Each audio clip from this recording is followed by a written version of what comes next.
Hello, bonjour à tous. Bienvenue sur la chaîne Budget and Life by Mimi. J'espère que vous allez bien.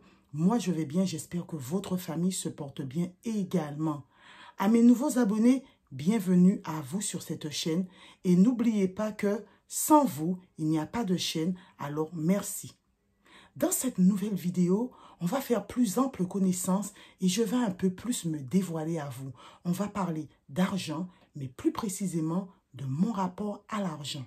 Cette vidéo sera composée de 3 parties.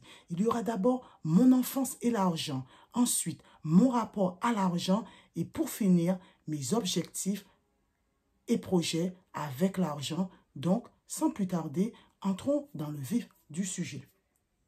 Alors, qui que nous soyons, notre rapport à l'argent est souvent lié à notre enfance. Non seulement notre utilisation de l'argent est déterminée par notre éducation, mais notre conception même de la valeur de l'argent est influencée par l'environnement familial. C'est donc le fruit d'une éducation, mais pas que, d'une ambition personnelle aussi, évidemment. Il est donc important de savoir d'où on vient pour comprendre où on va. Mon enfance et l'argent. Alors, je viens d'une famille nombreuse. Dans la fratrie, nous sommes 7 et je suis la dernière. Ma mère était agent hospitalier fonctionnaire et mon père, artisan maçon. Il possédait une société de construction, mais son véritable métier était tailleur de pierre.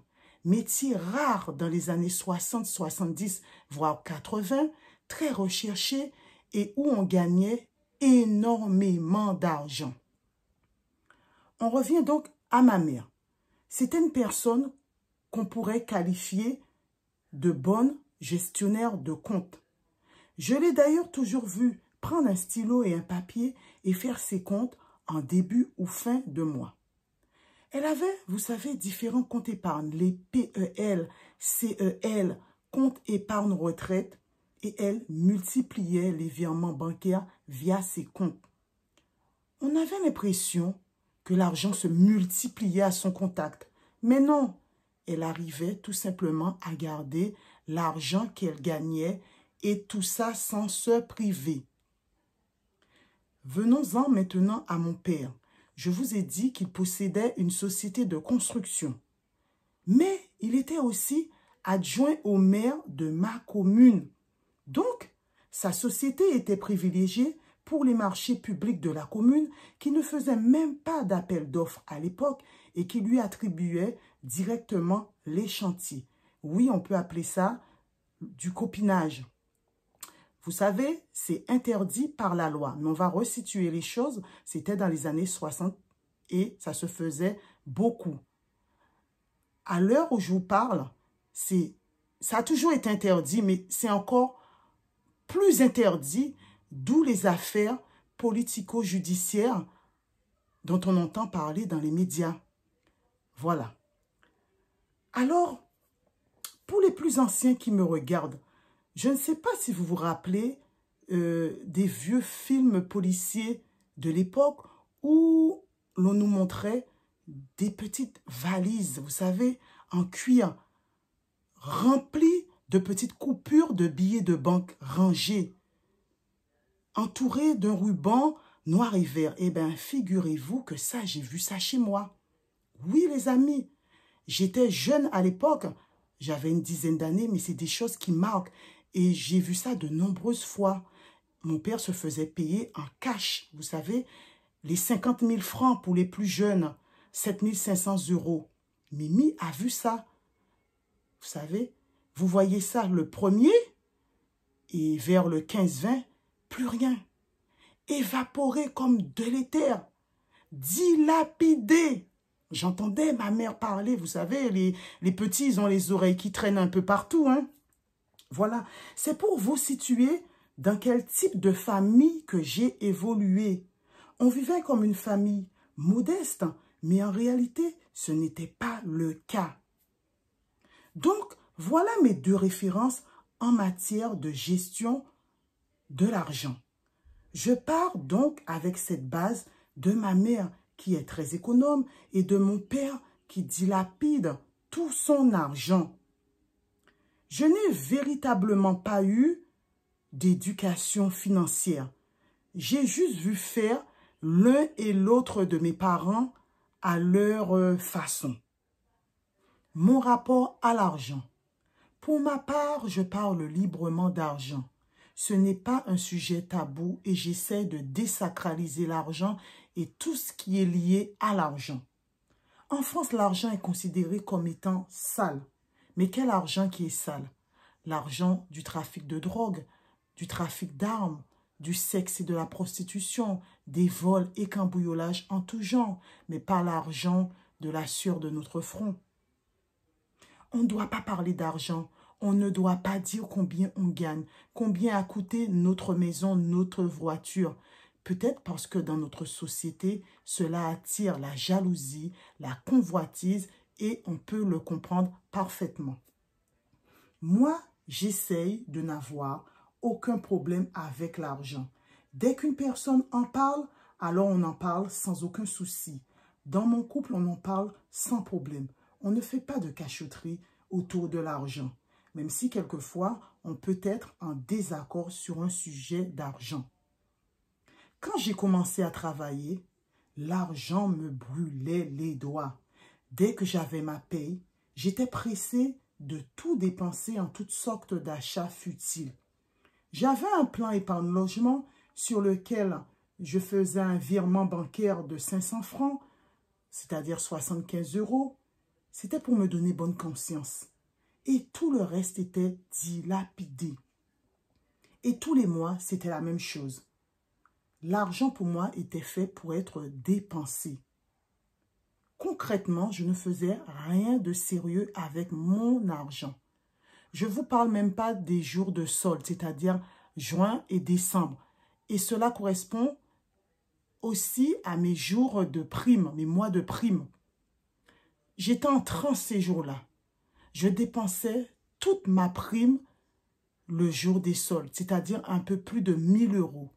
Je vous ai dit que j'étais en transe. Quand on est en transe, on est en manque. Eh bien voilà, c'était ça. Et puis est arrivée une période charnière que je pourrais qualifier de période décisive de ma vie. Car je n'arrivais pas à garder l'argent que je gagnais, ou du moins très peu, et que je me suis dit que j'avais sans doute un problème avec l'argent et qu'il fallait faire quelque chose.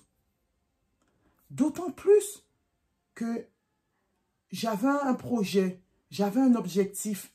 Je voulais devenir propriétaire. Je voulais acheter un bien. Je voulais construire ma vie, faire des enfants et leur léguer quelque chose. Et pour cela, qu'il fallait sans doute faire table rase du passé, de ce qui ne va pas, poser de nouvelles pierres et bâtir dessus.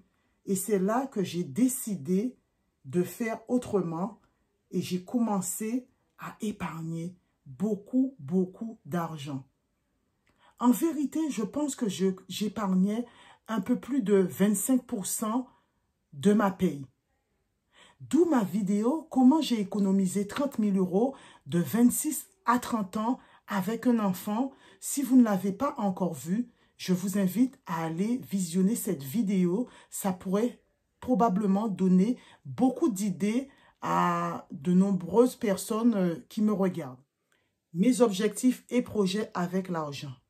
Alors, j'ai pu faire le constat dans notre société que tout était fait pour que les pauvres demeurent pauvres et que les riches s'enrichissent toujours et encore plus. Vous savez, ça arrange beaucoup de gens.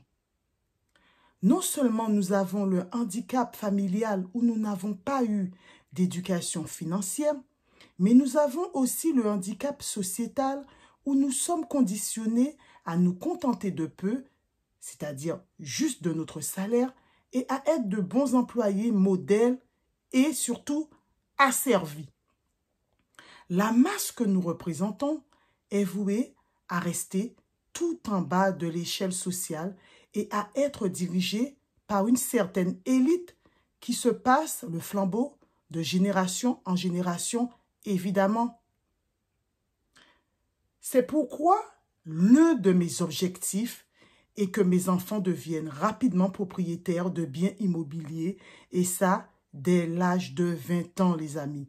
Tout d'abord, ma fille, en concertation évidemment avec elle, et après mon fils.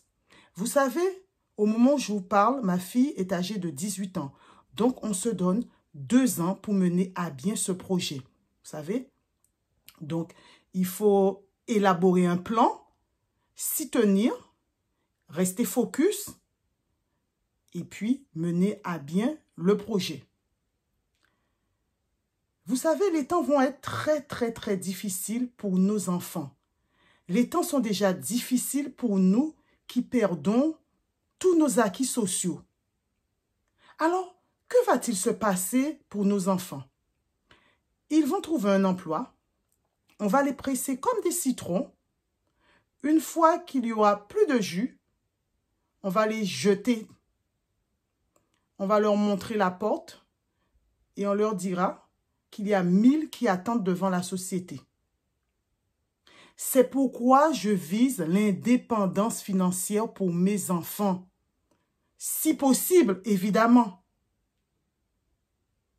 Je veux leur donner cette chance que je n'ai pas eue. Un coup de pouce dans la vie peut changer le cours d'une vie. Alors, on va commencer par un bien, évidemment, et s'il faut multiplier les achats, on le fera. Vous savez, il faut faire aussi l'éducation financière de nos enfants. Ne pas avoir peur de leur parler d'argent, sans honte, sans tabou. Leur montrer comment établir un chèque, comment faire ses comptes, comment budgétiser. Leur parler des différents comptes épargne. Quoi, pourquoi, comment. Leur parler, comme je vous ai dit, de l'investissement immobilier. Leur parler évidemment de l'entrepreneuriat afin qu'ils deviennent leurs propres employeurs. D'ailleurs, ma fille, elle veut intégrer une business school, c'est-à-dire une école de commerce, dans le but justement d'être son propre chef.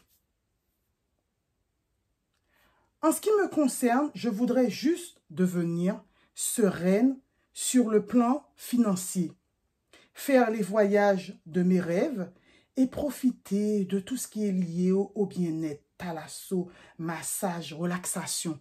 C'est mon kiff, ça, c'est ce que j'aime. Je n'ai pas de business, mais si l'occasion se présente, pourquoi pas? Il est vrai que je suis plus dans le social, le partage. Mais si jamais une opportunité se présente, pourquoi pas, tant que cela rentre dans mes valeurs morales. Voilà les amis, c'est ainsi que se termine cette vidéo. N'hésitez pas de me dire en commentaire quel est votre rapport à l'argent. Est-ce que vous en parlez librement avec votre conjoint, avec vos enfants? Et dans votre enfance, dans quel type de famille avez-vous évolué? Alors, n'oubliez pas évidemment de liker, de vous abonner si ce n'est pas fait, d'activer la cloche de notification. Prenez soin de vous, prenez soin des vôtres. Je vous embrasse et je vous dis à bientôt pour plus d'économie avec Mimi les amis. Bye bye.